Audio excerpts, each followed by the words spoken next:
Three, 2, 1. Namo Amida Butsu. Shaku brothers. Once again, yeah, back together. Again. It's been about a year now, hasn't it, more or less?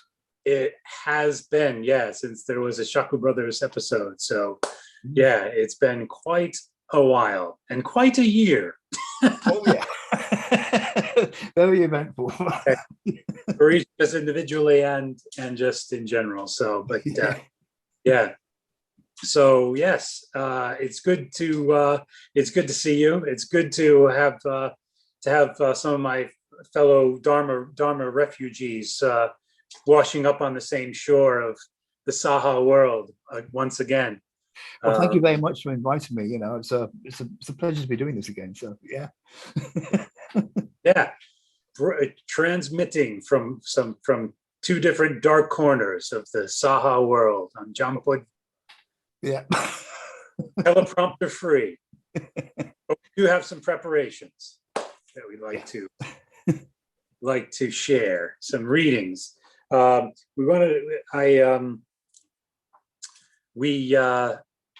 agreed to the topic of Bombu. Yeah. What's it all about? Mm-hmm. Being a Bombu. What's that all about? Yeah. What's the implications? And why is it important? Important. Yeah. Exactly. So that's what we're going to do. So first, we've got some readings we're each going to read and share from various sources about the topic, about basically defining Bombu. Shall I start, or did you want to start? Or oh no, you go for it.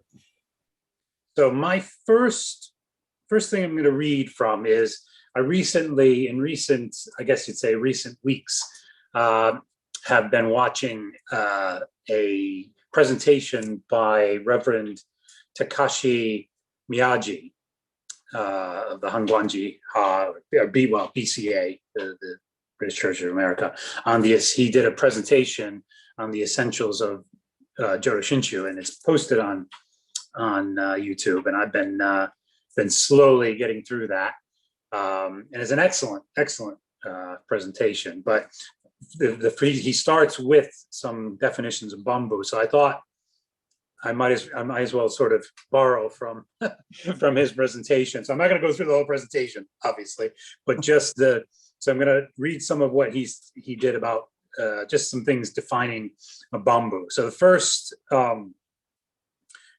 things he quoted were from Shinran Works, the website Shinran Works Collective, which is basically the online version in English of the collective works of Shinran. So almost all the works of Shinran are there, which is an amazing resource. That was like one of the first things that I found years ago about Jodo Shinshu, and was like one of my primary sources of teaching was that website. So essentially my first teacher in Jodo Shinshu was Shinran himself.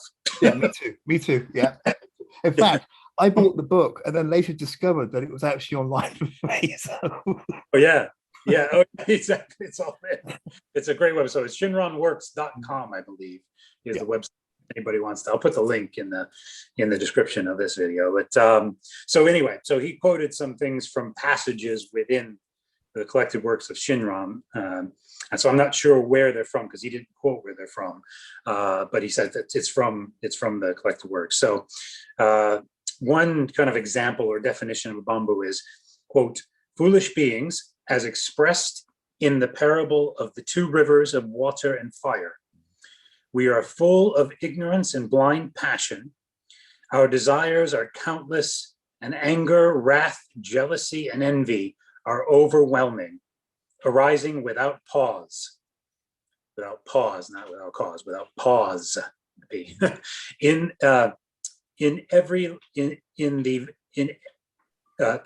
the every last moment of life, they do not cease, or disappear, or exhaust themselves.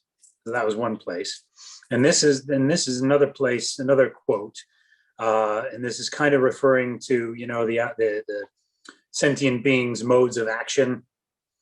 body, speech, and mind. So the quote is, quote, "We are filled with all manner of greed, anger, perversity, deceit, wickedness, and cunning, and it is difficult to put an end to our evil nature. In this, we are like poisonous snakes and scorpions. Though we perform practices in the three modes of action, they must be called poisoned good acts or false practices." Yeah. So, and then Reverend Miyagi just gave some definitions kind of himself in his presentation. So I'll read those as well. These aren't quoting anything, but I'm quoting him from his presentation. So, sentient beings do not believe that this is like a further elaboration. Another problem of being a Bombu is sentient beings do not believe that they are engulfed in blind passions. Essentially, sentient beings are ignorant of their ignorance. Because of this, they ignore, mock, ridicule, look down on, and reject truth, even when they see it right before them. This is what it means to slander the Buddha Dharma. It is to turn one's back to the Buddha Dharma, to truth itself. And then now this gets into,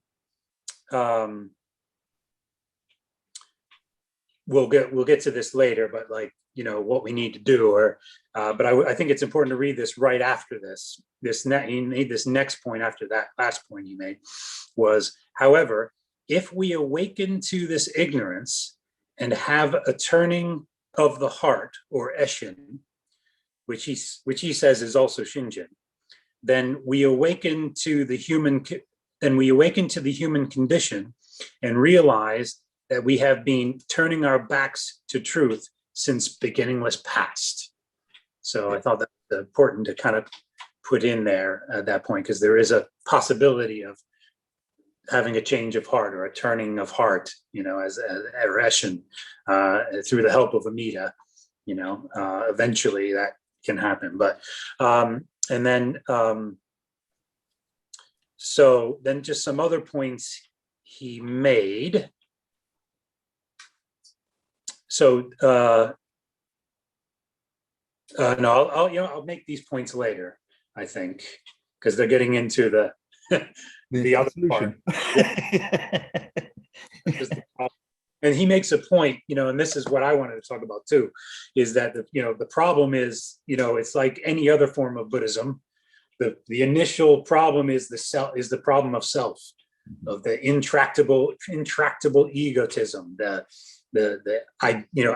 our identifying as this provisional assemblage of countless things that we can't even perceive, or and thinking it's this I, this self. But anyway, but for Bombus, that's a really big problem. Yes. Yes. But anyway, so over to you, Jason, for your readings. Those are extremely good definitions. In fact, they go along with the definition I found in the glossary of Jodo Shinshu terminology. It's actually it doesn't say Bombu, but it's basically talking about the same thing. It says blind passions, or Bono, and the description is a comprehensive term descriptive of all the forces, conscious and unconscious, that propel unenlightened persons to think, feel, act, and speak, whether in happiness or in sorrow, in such a way as to cause uneasiness, frustration, torment, pain, and sorrow mentally, emotionally, spiritually, and even physically for themselves and others. While Buddhism makes a detailed and subtle analysis of blind passions, employing such terms as craving, anger, delusion, arrogance, doubt, and wrong views, fundamentally, it is rooted in the fierce, stubborn clinging to the foolish and evil self that constitutes the basis of our existence. When we realize the full implications of this truth about ourselves, we see that the human condition is itself nothing but blind passions. Thus, just to live or wanting to live as an unenlightened being is to manifest blind passions at all times, regardless of what we may appear to be. One comes to know this, however, only through the illumination of great compassion. Hence, awakening to one's own nature is called the wisdom of Shinjin, and the person who realizes it has already been grasped by Mida's primal vow. So, that more or less pretty much says exactly what you were. Yeah, perfect. No, that brings in the definition of the blind, what are blind passions, and what, and how they work, and what. But it was one of the things that been interesting to me, that in the Lotus Sutra you have the parable of the burning house.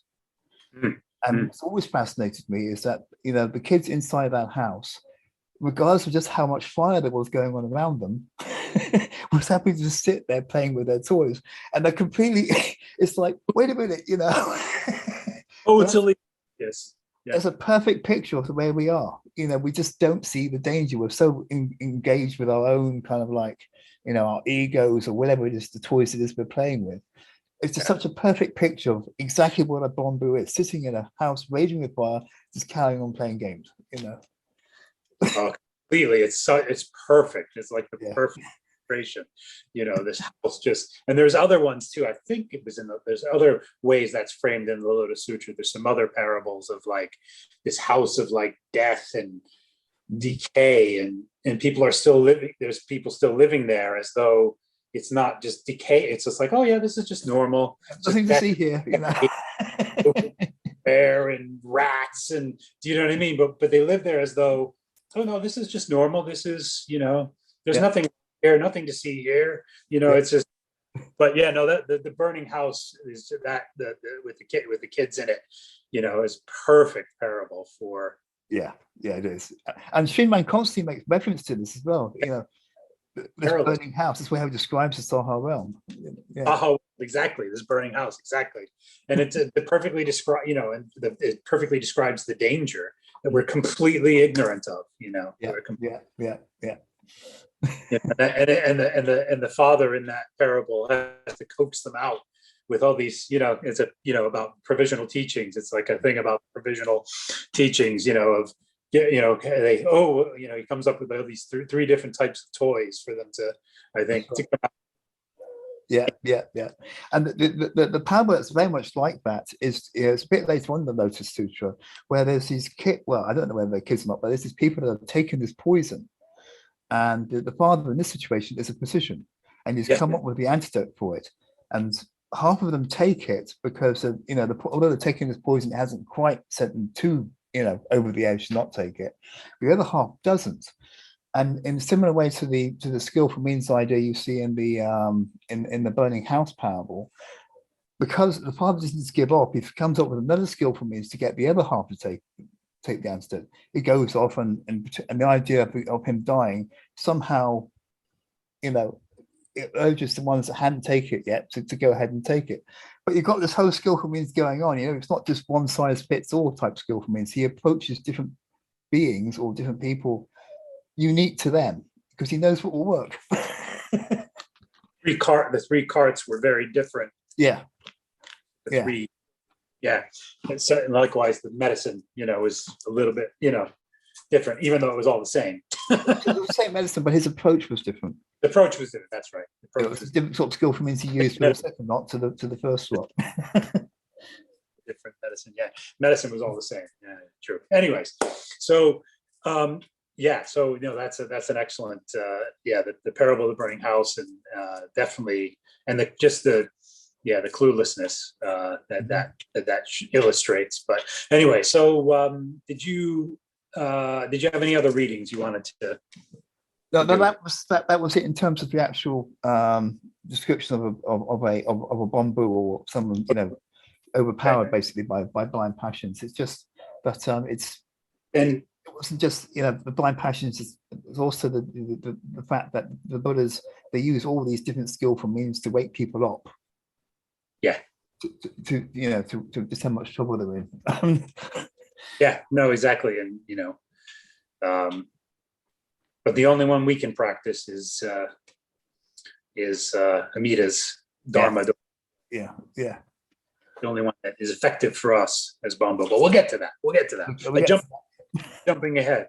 Anyway, so I wanted to read one other thing that was provided for us by our Dharma brother, Hogan, or David.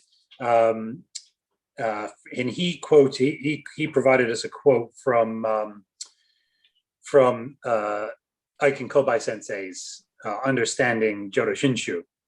It definitely applies to this topic and definitions of Bombu and so forth. So, quote, this is a quote from Aiken Kobai Sensei's Understanding Jodo Shinshu.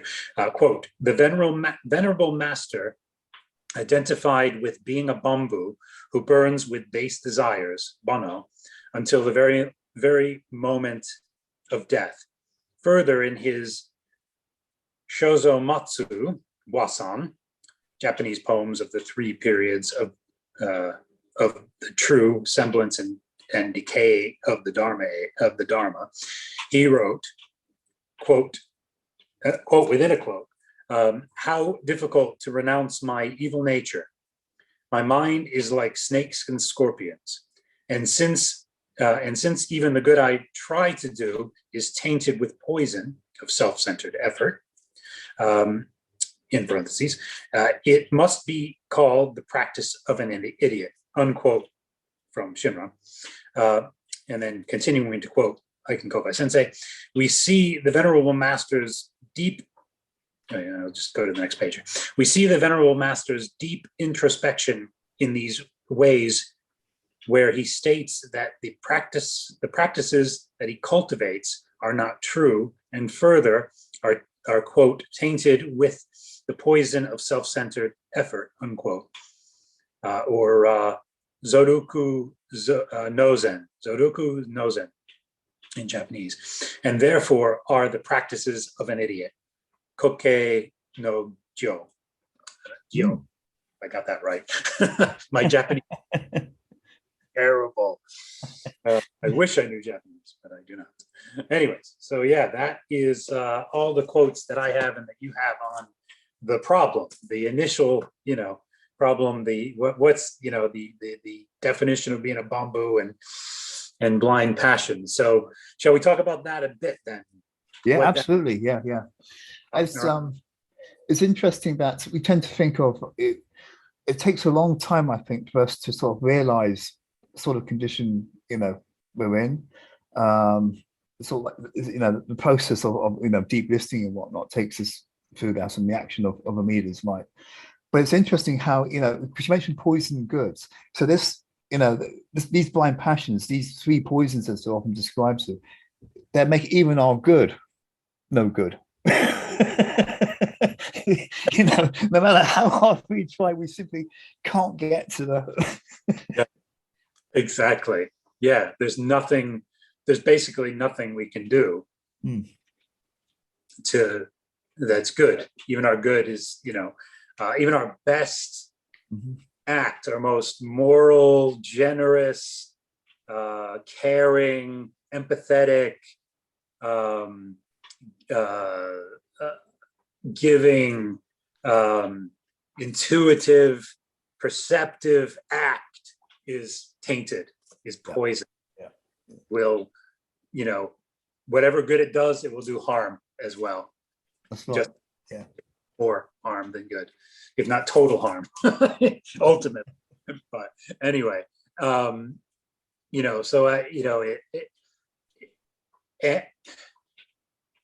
we've been doing that since beginningless.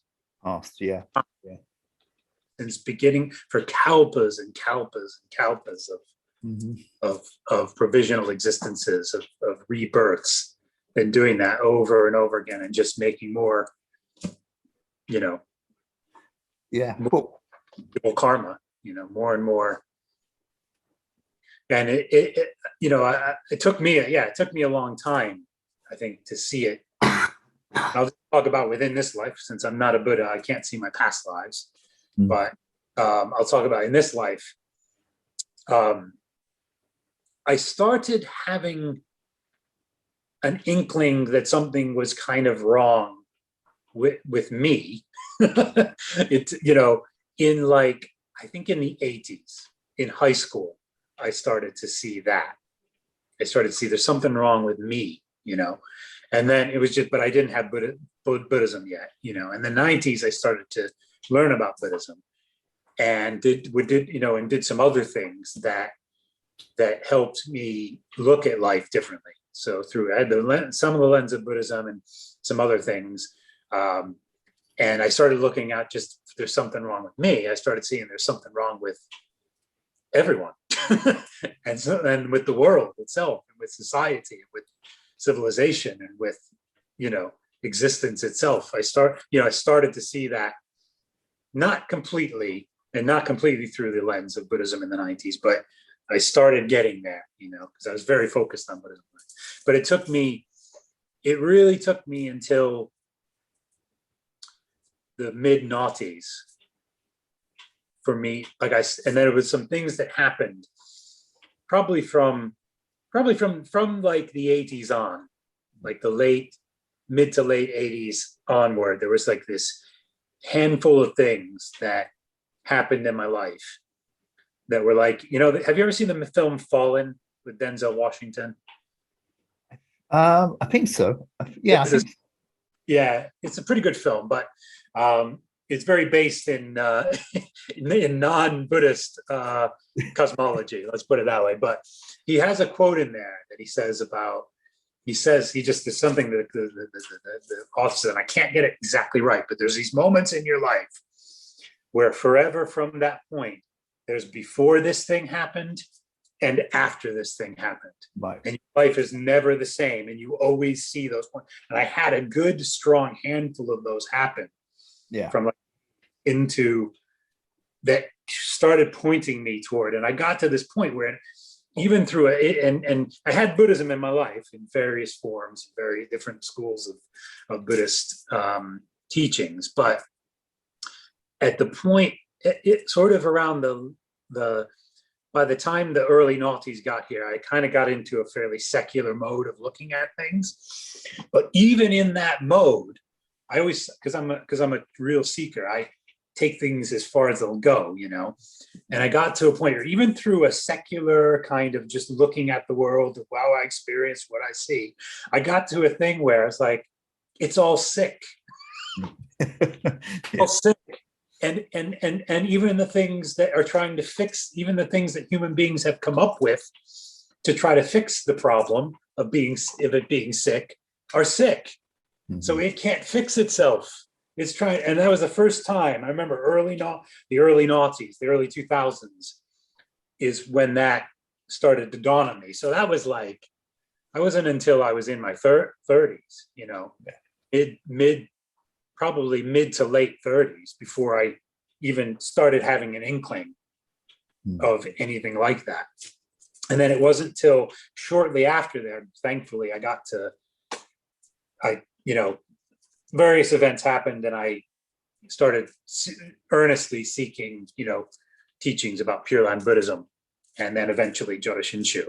And then that was kind of forever off and on in my thinking. And then the whole idea of being a Bombu, I was like, that's, I kind of was there. Yeah. You know what I mean? Best I could through other Buddhist teachings and through just my own experience and that secular kind of getting there and going, oh, that's what Buddhism, and that's the other thing I would always say when I come to these conclusions through another means other than Buddhism. Oh, yeah, that's what Buddhism says.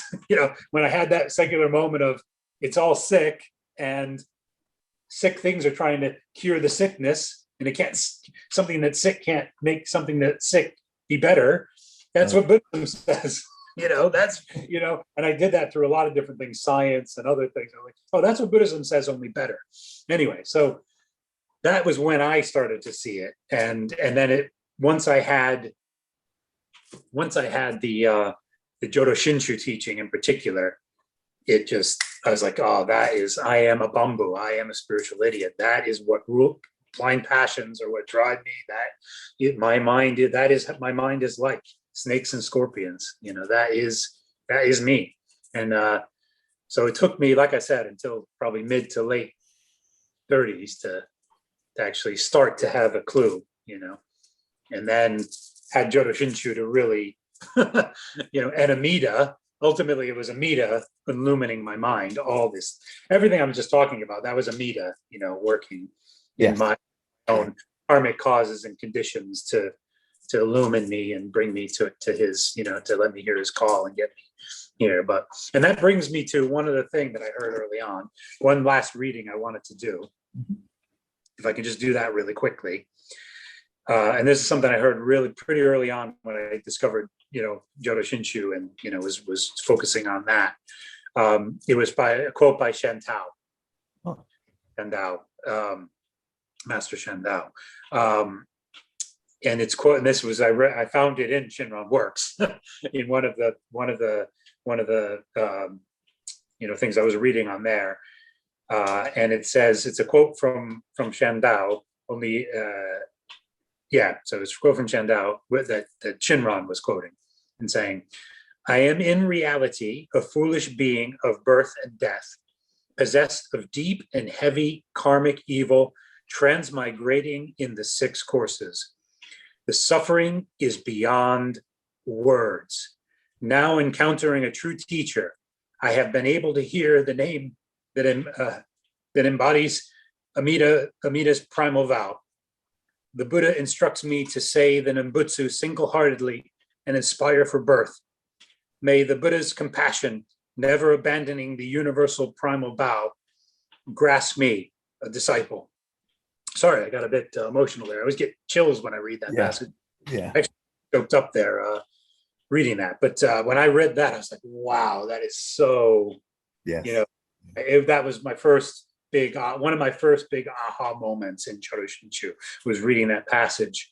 And that is so describes my, my experience of all of this. So anyway, that was the last thing I wanted to read, and a little bit about me, finally take it. And it took a long time, a lot of stuff to even get into that, just seeing that. But anyway, I think that passage is absolutely incredible. I think that's quoted from Tanisha. I'm not too sure though. I think it might be from Tanisha.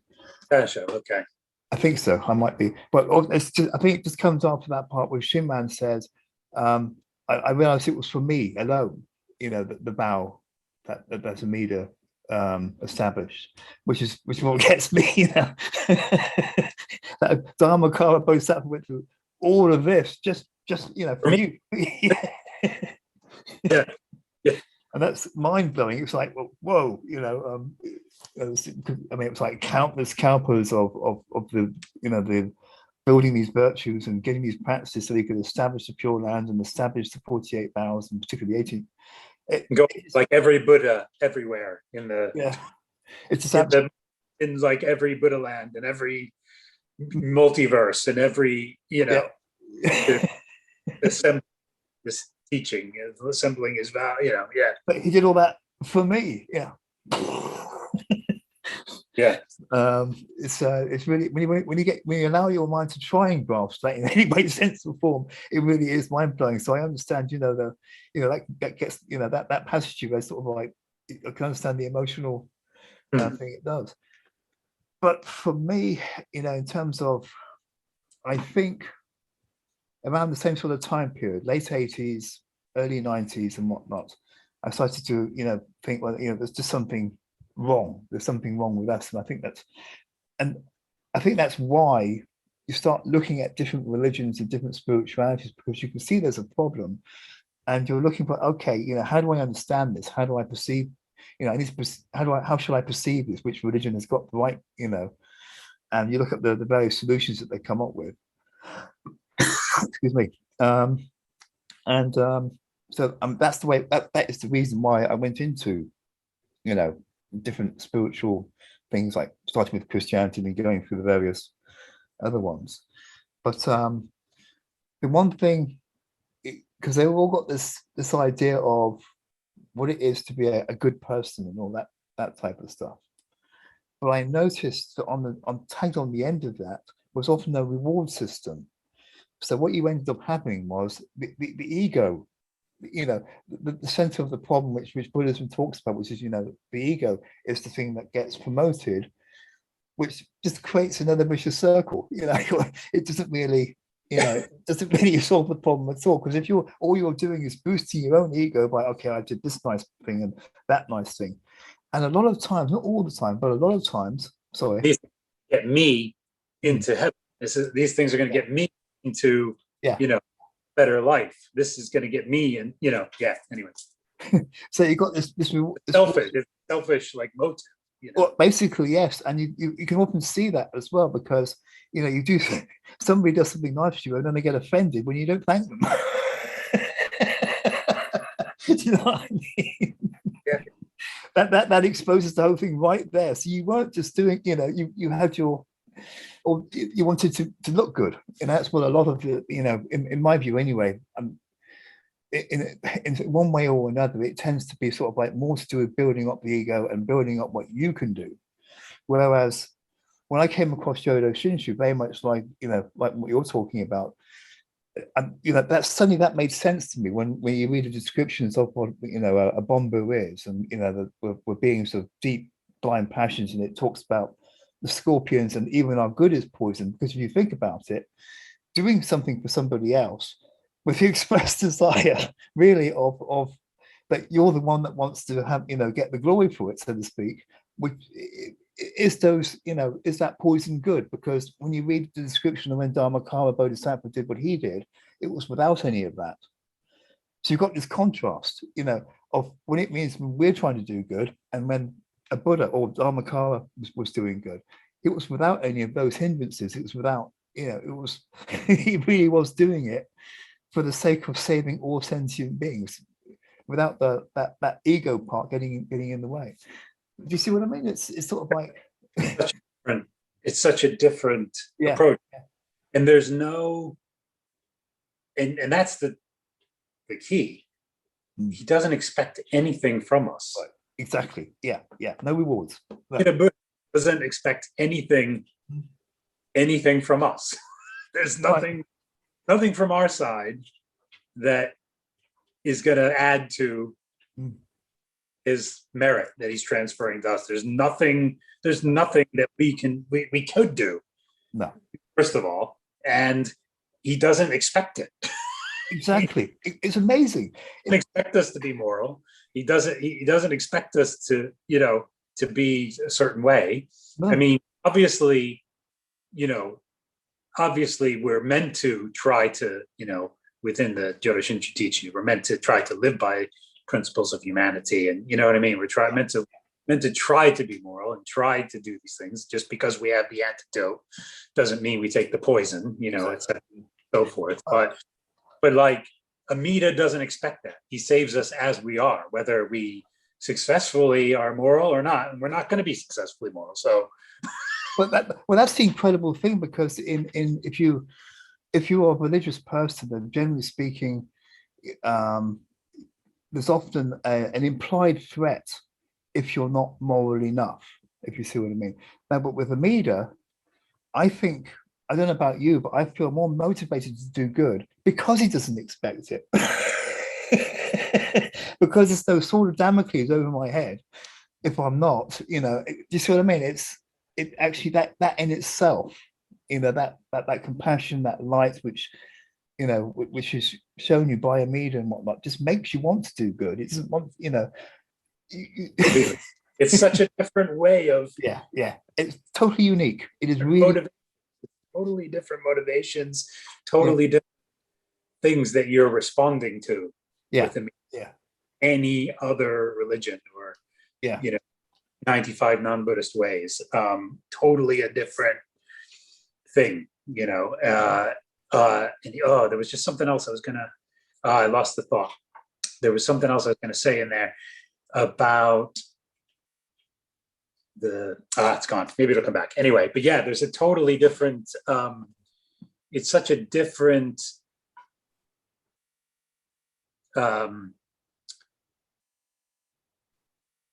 it's such a different motivation. That's all. Yeah. It's just different motivating. Exactly. Yeah. It's totally unique. It's absolutely, you don't find it anywhere else. I remember the other thing. I wanted to say is about that wanting to be moral, and live within the Buddhist teaching as best we can, because once your mind is illumined by Amida, once Amida is working in your, in your life, and you see that the Buddha Dharma, all Buddha Dharma everywhere, of all Buddhas, of all times and all multiverses, is true, is the ultimate teaching, is, and Amida helps you, illumines you to see that, illumines your mind, to see that, and you see that the Amida that does that as well, because Yeah, exactly. It has to, that's because we're Bombus. Part of the problem is, I could not see that on my own. It's Amida illuminating my mind to be able to see that Shakyamuni is the ultimate, for us, was the ultimate world teacher, and through him came the true teaching of the Pure Land Way, which was the ultimate teaching of the ultimate Buddhism, the ultimate reason that Shakyamuni came to this world. But anyway, I'm getting off on a whole nother. I was just trying to say is that because of Amida's light, we see the truth of Buddhism. I want to live by it as best I can. So I want to live within the framework of Buddhism as much as I can, even though I know I'll fail utterly because I'm a total Bombu driven by blind passions with a wretched evil mind. But I want to, because I see that truth, the truth of it. I want to. It's like I naturally want to. There's no. Yeah, that's right. There's no, and I know that there's, by me doing it. Here's the other part of that. By me trying to live morally, by me trying to, to embrace the Buddha way as best I can, it's not going to earn me any merit. That's right. Yeah, exactly. Yeah. Because I'm a Bombu, because all my good is poisoned, it's not going to earn me, and I don't have any merit to begin with as a Bombu from my beginningless lifetimes of rebirths. So that will actually give me any power to practice in any effective way other than Jodo Shinshu teachings. And that's, I'm being empowered by Amida to do that. So do you see what I mean? So even if I did try to do it, it wouldn't get me anywhere anyway, even though I know that. So there's no reward. It's not like do you see what I mean? There's no merit reward that I'm going to get. And there's no expectation from the Buddha or Buddhas that, there's no expectation from Amida to save me that I have to live a certain way. That's right. Yeah. The reward for it. So it just comes from, it's like I just want to, because I see the truth because of Amida, basically, because of Amida's light. I want to try to do that. Not always, and I'm going to always fail, but anyway. It's the response to that very real experience of Amida's compassion and love.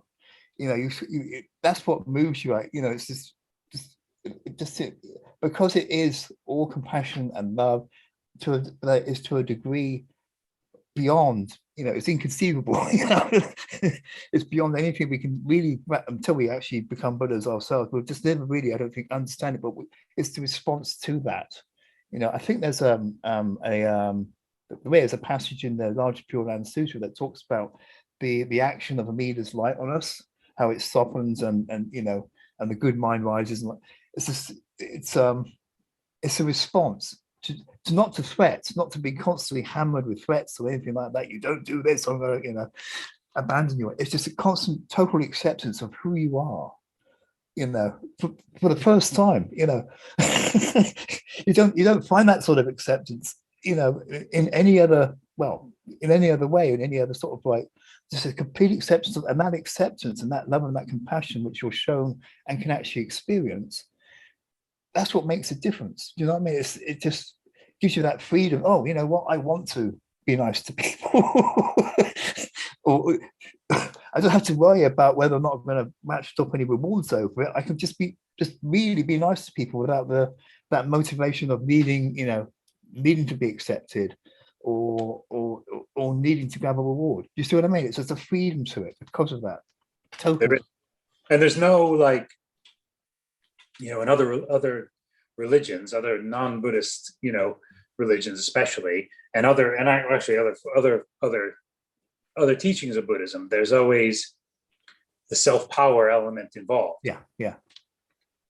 You have to use your self-power to do these things morally, and and it's got to come, it has to come from you. Though you might be aided by other things, Yeah. but still the most of it, or a good portion of that, it's got to come from your own power, your own mind, your own heart, your own will, your own knowledge, your own understanding. It's got to come from you to some degree, and there's none of that. It's so completely opposite. Go to Shinju, we just it is. It really is. So, right. Did you want to? You said you had some things to read that are kind of the flip side of being a Bombu. We've kind of moved, I think, in that direction now. Anyway, yeah. It kind of naturally, talking about being a Bombu and knowing you're a Bombu through Amita's light, that you kind of move. It kind of you kind of naturally want to go toward the solution. I don't want to just live as a Bombu. I don't want to just, and then I want to become a Buddha. I want to become, that's my true aspiration is not to, oh, good, I know I'm a Bombu now. My true aspiration is I want to become a Buddha. I want to realize Buddha nature. That is my ultimate, highest, far above all others aspiration. So let's talk about that then. Yeah. Okay. Well, it's really about the necessity for Shinjin, which covers three essential things. The sincere mind, entrusting mind, and the aspiration for birth. And Shinjin covers all these three things, but also the light of Amida, as we were talking about, it has to be the light of Amida, which shows us that we are Bombu, because unless you understand and accept the first part, what we've been talking about, that you're basically a mess, and unless then you're not going to. If you don't see the other and you don't see the other and are ardently ignorant, like arrogantly ignorant, and ignorant of your ignorance, and arrogantly ignorant, and doing like what what that other thing said about mocking, what mocking the truth, and you see that every day, how people do that, Yes, absolutely. But then you're basically an incantica, more or less, until you see you're a Bombu. Yeah. You're basically more or less an incantica, and you're slandering the Dharma, more or less, anyway, without even knowing it. But absolutely, yeah. Right. So go ahead. Yeah. So you have to know that. Yeah. You have to know that, and in fact, this is one of the things which, it's when you go to see your doctor or whatever, you're not going to take the medicine the GP hands out to you, your doctor hands out to you, unless you understand the reason why you need it. They'll diagnose the illness in a similar way the Buddha diagnoses the issue, the problem, and then hands out the medicine. But you're not going to really understand the value of the medicine or why you need it if you don't understand. So I think the two things come together. Like the twofold conviction. Yeah, basically, yes. Yeah. Heading, isn't it? But yeah. Anyway, yeah. Okay, so there's, like I was saying, there's the three minds: the sincere mind, the trusting mind, and I don't think I should probably go through all of them, but we lack the sincere mind. We lack the mindful aspiration, which is all part of Shinjin, part of what we've been talking about, and it goes into this comparison between sentient beings, from the beginning of this past to doesn't have any sincerity in them, and they have no truth or sincerity. But the one thing I thought I would go into is bring up the right one. That'd be helpful. Okay, must be that's sincere mind. So what are the three? Sincere mind, Sincere mind, entrusting mind, and aspiration for birth. So yeah, why don't you define those three though, briefly? Is there a brief? I think we're going to probably go another half hour to get through this. So you might as well. Okay. Well, and what are these three things? Say that again. Like what these three? It's sincere mind, entrusting mind, and aspiration for birth. So, but it's basically it's a breakdown of Shinjin itself, and the fact is that Amida gives us those three minds as Shinjin. Okay, gotcha. If you see what I'm getting at, because we completely lack them. And I'm just looking for the. Let's see. I did actually have it.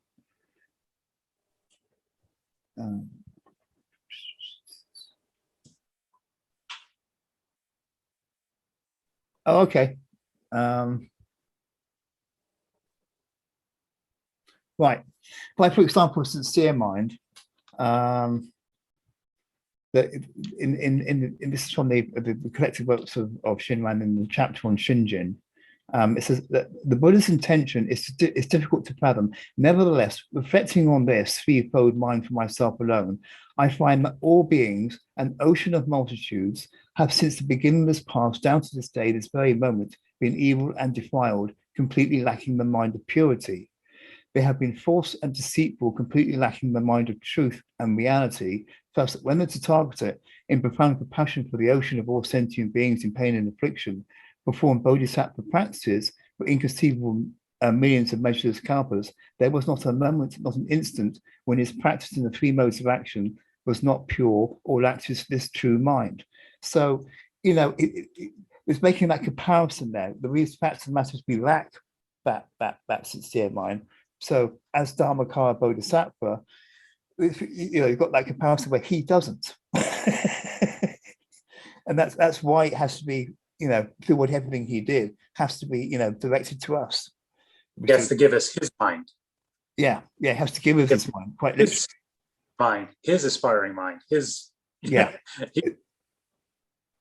entrusting. And I thought that since, you know, in another conversation we had, we both talked about having trust issues, and I've noticed this, you know, in the video discussions you've had. Yeah.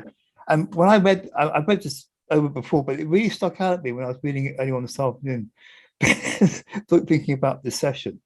It says, next concerning entrusting, it is the ocean of Shinjin, perfect and unhindered, that is this Tathagata's consummately fulfilled great compassion. Hence, there is no mixture of doubt. It is therefore called entrusting. However, since the beginning was past, the multitudes of beings have been transmigrating in the ocean of ignorance, sinking aimlessly in the cycle of all forms of existence and bound to the cycle of all forms of pain. Accordingly, they lack the entrusting that is pure. And the implication there, oh, wait a minute, in the manner of their existence, they have no entrusting that is true and real. And it sort of occurred to me that with everything we've gone through since the beginning of this past, you know, all the disappointments maybe of finding, you know, that is the root cause of why it's difficult to trust. Yeah. You see what I'm getting at? It's sort of, that's the way it sort of struck me. That passage was sort of striking me. And so we kind of like, so it's no wonder we don't trust it. You know? If that's what we've been doing since beginning of this time, of these, you know, this cycle of these horrible suffering, torturous, you know, death and rebirths through countless kalpas of time. It's no wonder that underlying, we don't trust others, we don't trust ourselves, and we don't trust reality itself. And we don't trust other people, or do you know what I mean? There's a constant, endless cycle since the beginning of this past of these three, you know, of all these different things happening, all these different sufferings and whatnot. And it's a mess we've created, you know, through our own sort of like blind passions and stuff. But nevertheless, you know, Amida seeing that could see that it's impossible for us to come up with a true, entrusting mind. So he gives us his. Yeah. He gives us, yeah. So he gives, and it's sincere mind. The order is sincere mind, entrusting mind, An aspiration for birth. caring mind. Yeah, an aspiration for birth. Yeah. But the three come in as, I know I'm probably complicating the idea of Shinjin here, but it's interesting when you break it down and you begin to sort of like look through those three things and you begin to realize, it's because I don't lack any truth in me. That's why I need the sincere mind. I lack true trust because I lack the true mind anyway. So, Amelia gives me the true entrusting, the true entrusting to entrust him, which is, so you can see where the gaps are in what we need and how Amida feels at those gaps himself. And even aspiring for birth, I suppose, that has to come from Amida as well, because I can't even conceive of, I was born in Pure Land, like me being born in I can't even conceive of being born in Pure Land. Like I can't do that, like me trying to do that, and the idea, like conceive of how is that going to happen?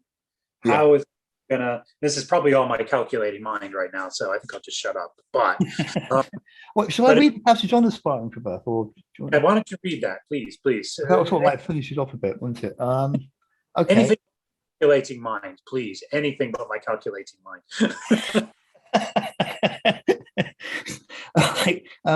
It says, okay, finally, aspire for birth is the command of the Tathagata, calling to and summoning rather the multitudes of all beings. That is true and real and trusting is the essence of aspiration for birth. Truly, aspiration for birth is not the directing of merit through the self-power of meditative and non-meditative practices, whether performed by ordinary people or sages of the Mahayana or the Hinayana. Therefore, it is called not directing. However, sentient beings of the countless worlds, floundering in the sea of blind passions and drifting and sinking in the ocean of birth and death, lack the true and real mind of directing virtues. They lack the pure mind of directing virtues. For this reason, when the Tathagata was performing bodhisattva practices out of pity for the ocean of all sentient beings in pain and affliction, in every single moment, every single instant of his endeavor, in the three modes of action, he took the mind of directing virtues as foremost, and thus realized the mind of great compassion. Accordingly, the Buddha directs this ever benefiting, true and real mind of aspiration for birth to the ocean of all beings. Aspiration for birth is this mind of directing virtues. It is none other than the mind of great compassion. Therefore, it is untainted by the hindrance of doubt. Wow. Brilliant. Namo Butsu. Absolutely, Namo Butsu. So, it's because in traditional Pure Land, as this is one of the things which gets changed around quite a bit by Master Shinran, is the idea of directing your merits to birth in the Pure Land. Well, actually, we lack that. So Amida did it for us. We fulfill that the way around. Yeah. Traditional. We're directing our merits to being born in Pure Land, and and directing it to all beings. To be land in other form in other in traditional Pure Land Buddhism or mixed practice Pure Land Buddhism, whereas in Jodo Shinshu teaching, in the true teaching, it's Amida's direct to us. Because we haven't got it. We haven't got it. We haven't got it to But anyway, I thought I'd just share those passages. I know I've probably gone way over time here, but I thought it was. Even the aspiration to become a Buddha is from Amida. Then. Absolutely, yes, yeah. The aspiration to become a Buddha, seeing that I'm a Bombu, that's Amida's illumining me to see it. Seeing the truth of Buddha, just the Buddha Dharma in general, that's Amida illumining me. Enabling me to deeply listen. This is now getting to other teaching. In me being able to deeply listen and hear, that's because of Amida. So that's right. Yeah. Practice, but Amida is actually making it possible. So working with a good teacher, that's because of Amida arranging that to happen and for the work between us, working, so being able to entrust to Amida is from Amida. Aspiring for birth. It's from Amida. And saying it's the main thing he doesn't do. And saying from Amida. So it's all from Amida, basically. Yeah. And that's why we need it. That's the only thing that would work for us. Yeah. That would work. If we are Bombus and we're in the impossible existence of a Bombu and the existences of a Bombu and the impossible condition and karmic causes of a Bombu. Well, I think, I remember on the last episode of the discussion with Kaikan, you're discussing other religions. When you touched on the other religions thing, I honestly think that the fact that, how do I put this? In Lessons of Rainier, he talks about the kami and how often they are bodhisattvas in kami form to draw, and these other religions, I think, operate quite often, take you to start leading you to, Amida and whatnot. And I think of my own sort of experience, I can think of, it's a progression from, Yeah, I can see that as well. There's that the Buddhas and Bodhisattvas use those things. There is in the teaching, isn't it? Yes.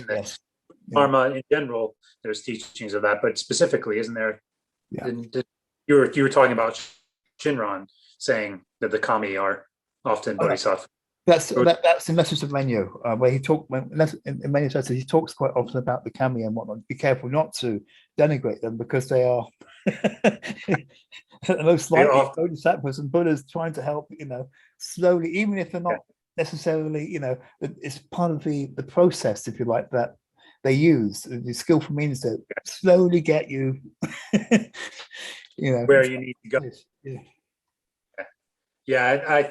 I can look back and through Amida's light, I can look back and see that that's definitely been true for me, because there's certain things that I can probably more easily accept about Jodo Shinshu because of, or first of all, about the Buddha Dharma in general that I can accept because of certain other religious teachings and other religious experiences and I've explored a lot being a true seeker. I explored a lot of different a good portion of the 95 non-Buddhist ways. Well, me too.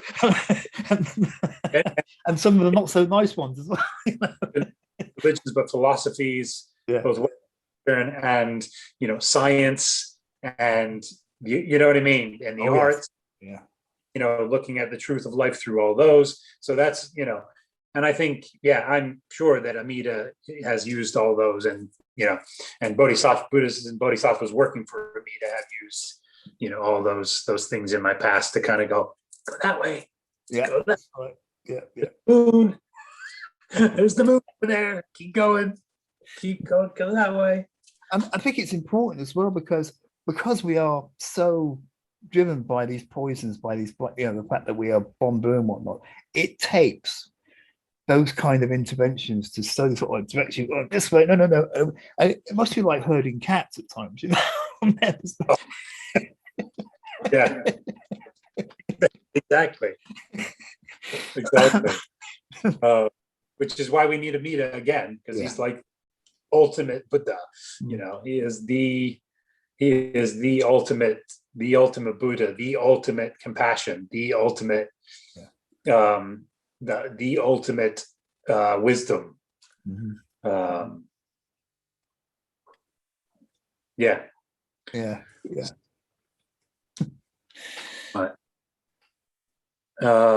Was there anything else you wanted to? I think that's about it. I'm not too sure what else to add to that. We've covered quite a lot today in the usual way of Shaku Brothers. That's right. Even though we make preparations, but then it generally kind of flows here Mhm. and there, Yeah, yeah, but gets there in the end. but it's Hopefully. good. It's really good, you know. So I'm so glad. Yeah, it's so great to be to be putting the band back together, Yes. as it were, through Shaku Brothers. Well, And thank you for having inviting me anyway. I mean, thank you. touch again, Mm. it just worked out. It's funny how that just, suddenly this past week, I wound up in touch with both you and David, and yeah, so it's working out. We're all on a similar page with looking into, Mm. maybe becoming a part of, Hangguan Ha, a temple, online somewhere that's part of Hongguan Ha. That the broader sort of organization, I guess you'd call it, or tradition. Well, I definitely am. I definitely am. Yeah, yeah. There is actually one that's officially part of that, I think, through the Hangguan Ha International, Oh, okay. the Shin Buddhist Fellowship of the UK, that I believe is connected there. So I'm going to look into that. They have like Wednesday night services, and they also have a once a month Thursday Dharma study. So I'm looking into that. I'm also looking into because there's also and I'm also when I'm looking into this, I'm looking for ministers, senseis, reverends that within it that are true teachers of the Orthodox. Yeah, yeah. Yeah, yeah, yeah. And I've seen that in kind of in the Oregon Yes. Buddhist temple, and I know they have Actually, Yuki full, Soko, you know, Yuki Sensei is actually very, very good. He does these daily things. Is going through the essentials of faith alone, I believe, and it's actually quite good. yeah. So we both independently have been Yeah. kind of found him as well. Found them as well. So, and I've looked into other things, and I'm just watching like just different lectures. There's tons of like great lectures, Yeah.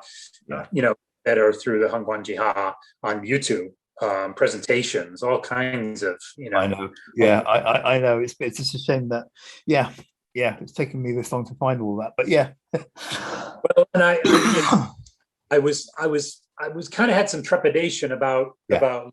to it previously, because I was always like, okay, it can't be modernist. It can't be the modernist. I know. Yeah, yeah. So I was always kind Yeah. of suspicious of that. But that's what kept me out of it as well, because I was thinking, well, what it takes, that I realize that I don't have to have that. I don't have to shields up all the time. right, exactly. That within the traditional